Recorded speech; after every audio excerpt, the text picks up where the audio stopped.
effectivement, moi je vais essayer de donner une perspective historique à la constitution des fichiers en matière de police et revenir aux origines du fichier de police en évoquant le travail d'un officier de maréchaussée qui s'appelait Alexandre Guillotet et qui va être le rédacteur d'une véritable utopie policière aux alentours des années 1750 pour ensuite aborder la manière dont cette volonté de savoir omniscient de la police va ensuite être reconstruite par notamment Bertillon, l'inventeur de l'anthropométrie. Alors, tout d'abord, ce travail policier, de connaissance, ce savoir policier, il consiste à établir avec précision un état de transparence dans un corps social qui est en mouvement et toujours de plus en plus opaque. Si on fait une recherche très rapide sur le mot fichier, eh bien, on s'aperçoit que le verbe ficher provient du latin populaire figicare, qui est un terme qui, fichier, apparaît au XIe siècle et qui a un sens principalement technique, c'est celui de ficher, enfin, pas ficher, mais fixer, attacher, et qui désigne toutes les activités de planter, clouer, enfoncer par la pointe quelque chose dans une autre chose. Et longtemps, l'usage du verbe ficher a servi d'euphémisme à foutre. Donc, le verbe ficher s'est progressivement modifié. Le mot fiche, maintenant, est avant tout technique. Et une fiche, c'est une cheville en menuiserie qui sert principalement en charpenterie. Et ce n'est qu'au cours de la seconde moitié du XIXe siècle que le terme sert à désigner une carte ou une feuille cartonnée sur laquelle vont être écrits des renseignements sommaires en vue d'un classement. Et en dépit d'une activité de classement qui va s'accélérer, qui va se densifier au XIXe siècle, ou depuis même le milieu du XVIIIe, la chose, le fichier, va exister bien avant le mot. Et on s'aperçoit que le mot fichier apparaît assez tardivement, et le dictionnaire n'officialise son existence comme telle en 1922. Et finalement, assez tard, après une activité intense de classement et de constitution d'un savoir précis, synthétique, notamment du fait de l'administration en général et principalement de la police et de la police judiciaire qui avait été profondément réorganisée par Bertillon. Bertillon qui va moderniser les structures policières et surtout à travers le service d'identité judiciaire. Et ce travail de Bertillon, il va consister à passer des archives qui sont imposantes, lourdes, difficiles de manipulation, qui sont aussi envahies de commentaires, de rapports, de descriptions, à un dispositif de sécurité qui est basé sur une stricte codification et unification des éléments de l'identité. Et ce travail va permettre, finalement, en 1920, d'installer le système d'un contrôle social des populations à risque, d'une mise en carte des populations à risque pour finalement déboucher sur la carte d'identité qui deviendra finalement d'usage hégémonique. Et donc Bertillon, lui, n'utilise jamais le mot fichier. Dans ses écrits, on ne voit nulle part le mot fichier. Il évoque encore les sommiers judiciaires, les registres, les archives, les dossiers. Il parle de formulaires, il parle d'inventaire. Il établit le mode de la fiche parisienne, c'est-à-dire la fiche qui recense les caractéristiques des criminels, mais le terme fichier n'existe pas. Et le fichier, finalement, ne va véritablement apparaître dans la littérature théorique sur le savoir de la police qu'aux alentours des années 20, et notamment par ou sous la plume d'Edmond Locard, qui est l'inventeur celui qui va perfectionner la police scientifique à Lyon notamment. Mon propos donc, va essayer de d'établir un rapport entre ce que c'est que tenir un fichier et les liens que cette opération entretient ou n'entretient pas surtout avec le droit. L'intérêt de la fiche réside dans sa souplesse, tant au niveau de sa constitution, de sa mise à jour, que de sa manipulation et des opportunités de stockage des informations qu'elle décuple. La fiche, c'est véritablement le degré zéro de l'écriture, parce qu'elle condense les informations relatives à l'identité, et principalement l'identité des personnes en ce qui concerne le travail de mise en fiche opéré par la police. Alors, ce travail, il commence, je vous ai dit, avec Alexandre Guilloté. J'en ai dit quelques mots. Alexandre Guilloté, donc, qui est officier de maréchaussée, donc il travaille à la police de Paris. Et Alexandre Guilloté, il va mettre en place, dans un courant typique finalement du XVIIIe siècle qui vise à mettre de l'ordre dans la nature, il va mettre en place un système de surveillance généralisé qui vise à réformer la police. Alors, le travail de Guilloté, c'est un travail qui relève plutôt de l'utopie que d'une réforme appliquée, puisque finalement son mémoire sera rejeté, on verra pourquoi, en raison notamment du caractère inquisitorial très élevé, et notamment du rôle joué par un nouvel officier de police qu'il entendait instaurer, le syndic. Bon, chez Guilloté, il y a cette idée qui est propre au terme fichier, que le regard de policier doit fixer, doit immobiliser, doit inscrire et doit ranger. Et en procédant ainsi, le fichier de police va aussi prédire. Finalement des comportements, ou bien permettre d'instaurer un lien entre le passé et le futur. Et surtout, le but poursuivi par Guilloté, c'est de contrôler les mobilités, de contrôler les identités et de s'intéresser aux plus petits détails. Parce que Guilloté donne une définition de la police. La mission de la police consiste en la surveillance d'un amas infini de petits objets. Alors, Guilloté va à rebours de tout ce qui s'est fait en matière de constitution du savoir policier depuis quasiment un siècle, puisque Guilloté dit, les grands traités de police, notamment l'œuvre paradigmatique de Nicolas Delamarre, finalement sont inopérants.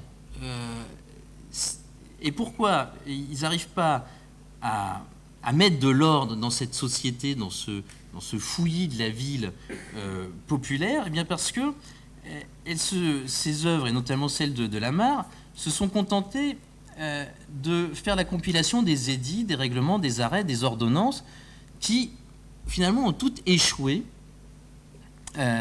alors qu'elles devaient prévoir. Et chez Guilloté, il y a l'idée qu'il faut partir au contraire à rebours et de trouver un moyen d'éloigner les inconvénients et de prévenir les édits. Et pour prévenir les édits, il faut organiser une surveillance fine de ce qui se passe dans la ville. Et chez Guilloté, il y a cette idée de tout connaître par justement une division très fine des parties qui composent la ville. Alors,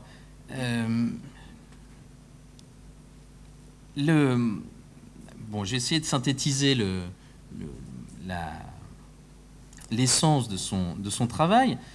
Tout d'abord, puisque les lois ont échoué à réduire les désordres, on va essayer de policer le corps social par la mise en œuvre de moyens préventifs.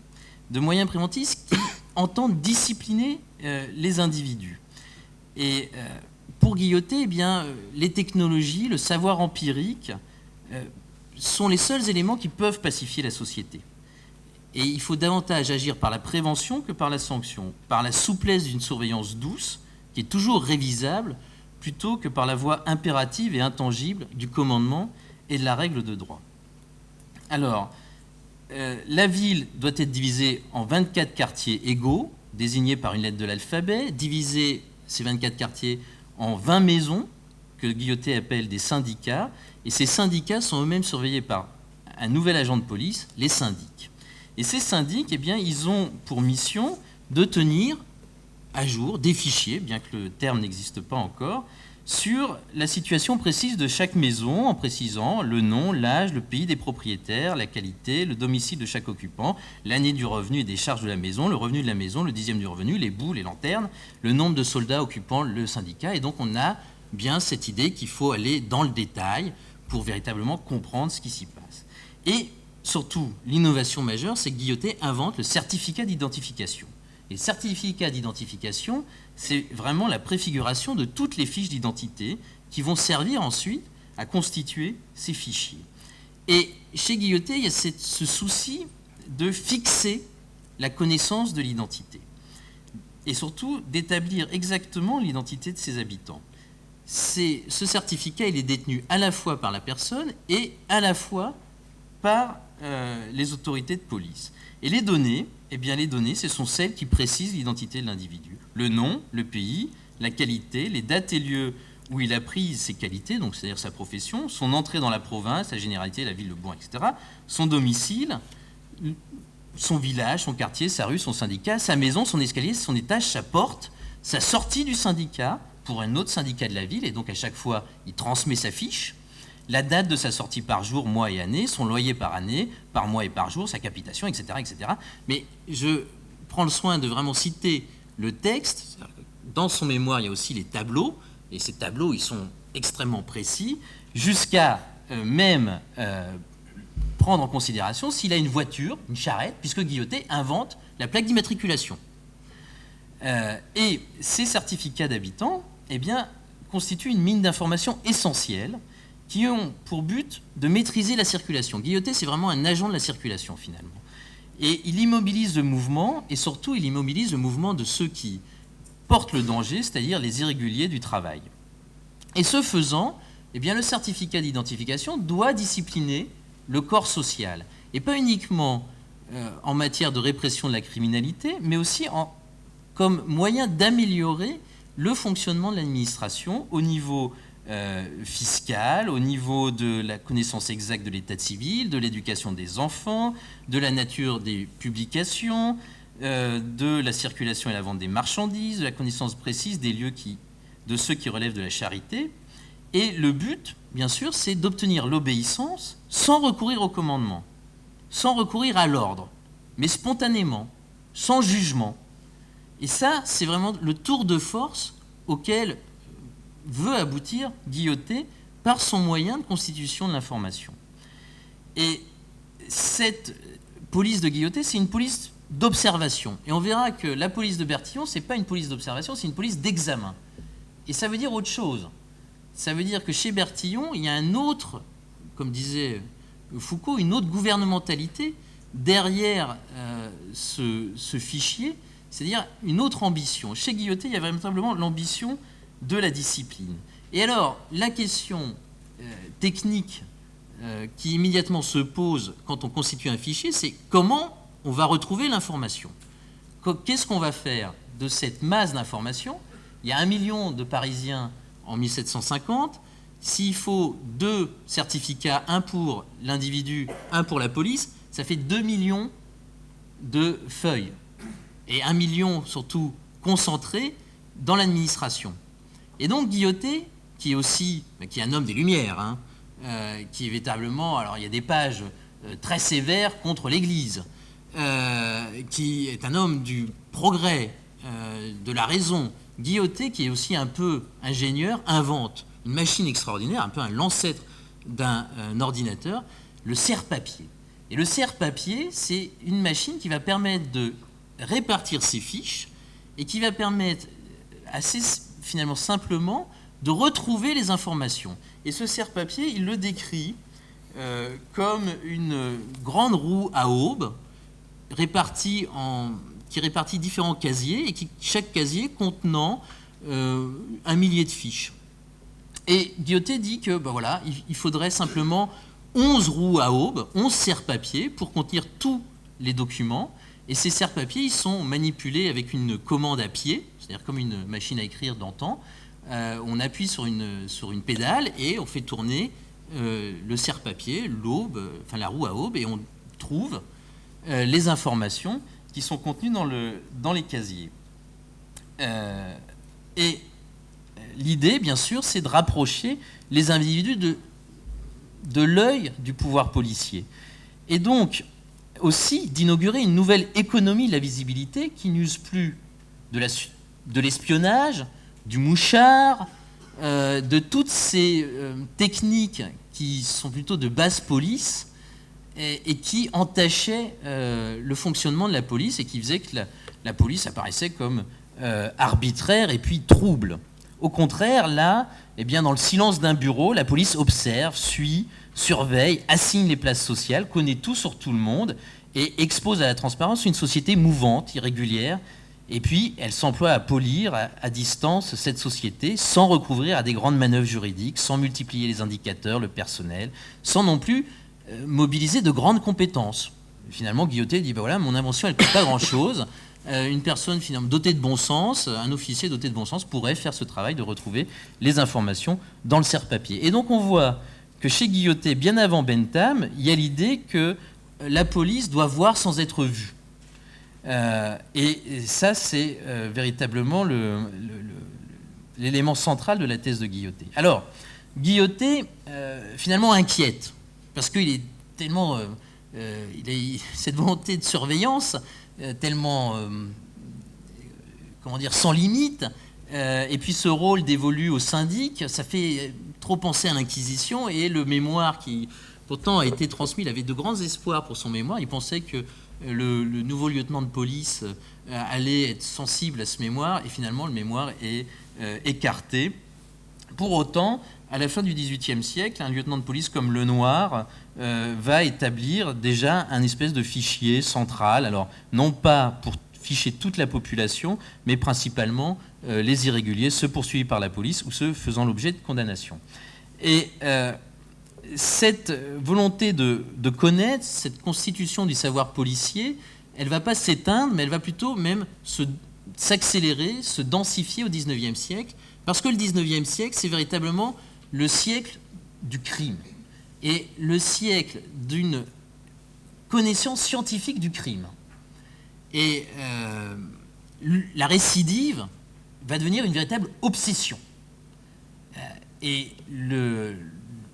on va lutter contre la récidive par la police, évidemment par une action policière beaucoup plus résolue, et puis aussi par un renforcement de la législation pour aggraver les sanctions en fonction des biographies judiciaires. Et l'opération de fichage va se poursuivre notamment grâce à un homme qui s'appelle Arnoux Bonneville de Marsangy, qui est magistrat et qui, à partir de 1848, va inventer le casier judiciaire. Et le casier judiciaire va de 1848 jusqu'à 1899 ne pas faire l'objet d'une législation. C'est-à-dire que ce sera plutôt une organisation administrative par la voie du règlement, et donc il y a une adoption plus tardive du casier judiciaire. Et ce casier judiciaire, Bonneville de Marsangy dit « mais il ne fonctionne pas. Il ne fonctionne pas parce que justement, il n'y a pas de rationalisation de la connaissance des biographies.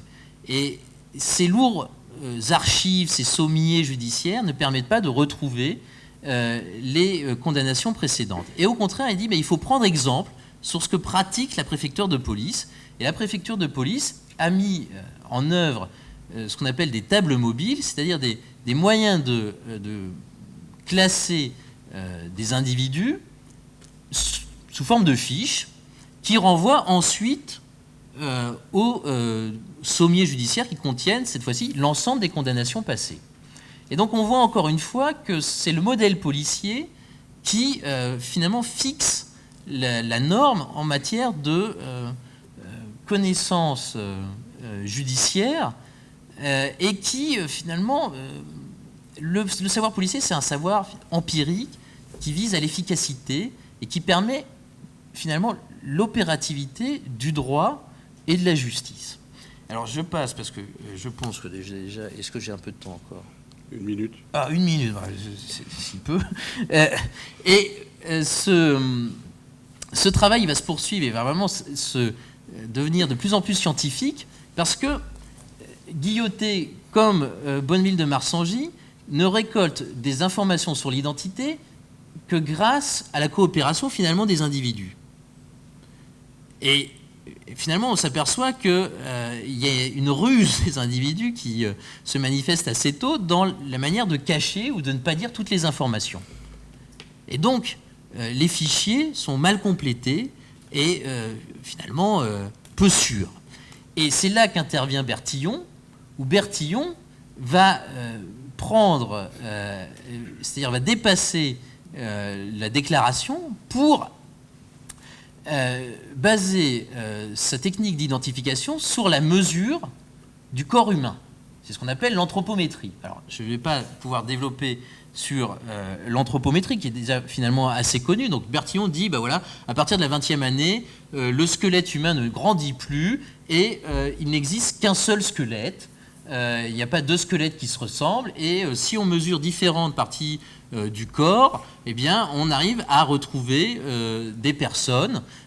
Évidemment, il faut qu'elles aient été déjà connues de la police. Toujours ce terme de être connu de la police, c'est finalement assez significatif.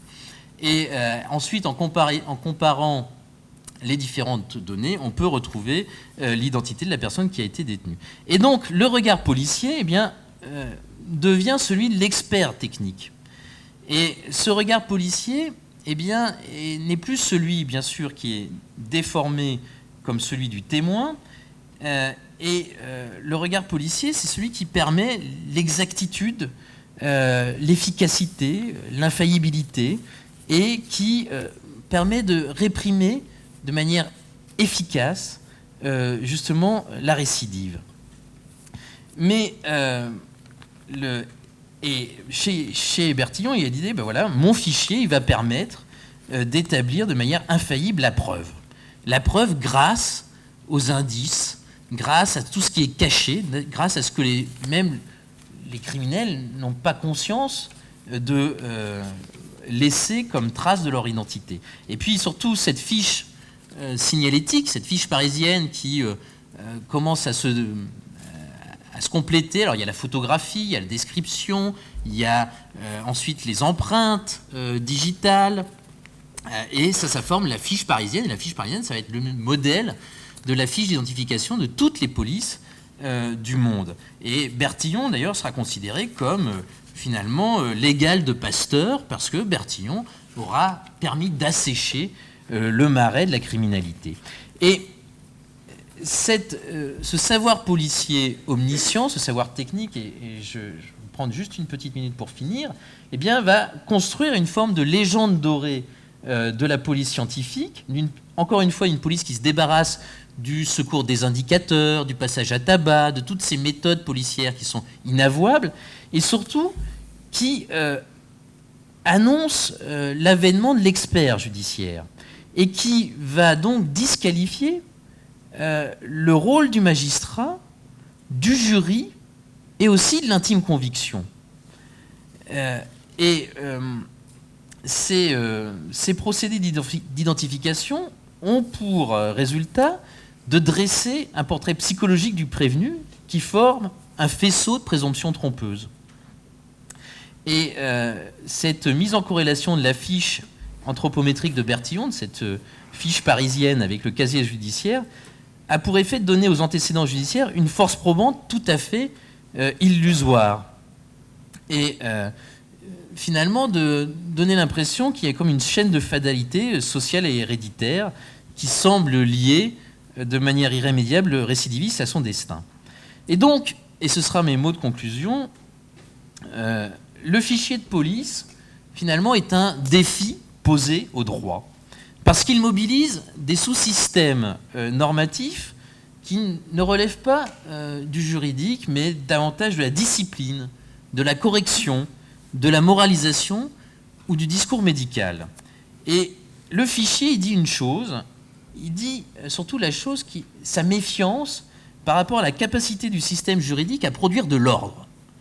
Le fichier de police, c'est une réponse qui se veut efficace pour contenir toutes les menaces, tous les risques. Et ces menaces, ces risques, ils ont évolué, bien sûr, c'est la mobilité au XVIIIe siècle, la récidive au XIXe siècle, et en ce début du XXe siècle, au moment où apparaît le mot fichier, la lutte contre les ennemis de la civilisation. Et le fichier de police, eh bien, il dévoile une ambition dévorante, celle de placer la société, l'ensemble de la société sous la surveillance, sous le contrôle, et de faire de ce fichier une grille de lecture pour l'avenir. Alors, je vais conclure mon intervention en vous citant justement des mots d'Edmond Locard qui, en 1920, écrit un tout petit texte, enfin un livre d'une centaine de pages, un peu synthétique sur son travail à la police scientifique de Lyon. Et il dit, voilà ce que devrait être la police. Et en fait, il réécrit le vieux rêve policier de Guillotet. Mais il le réécrit tout en lui donnant finalement une nouvelle profondeur.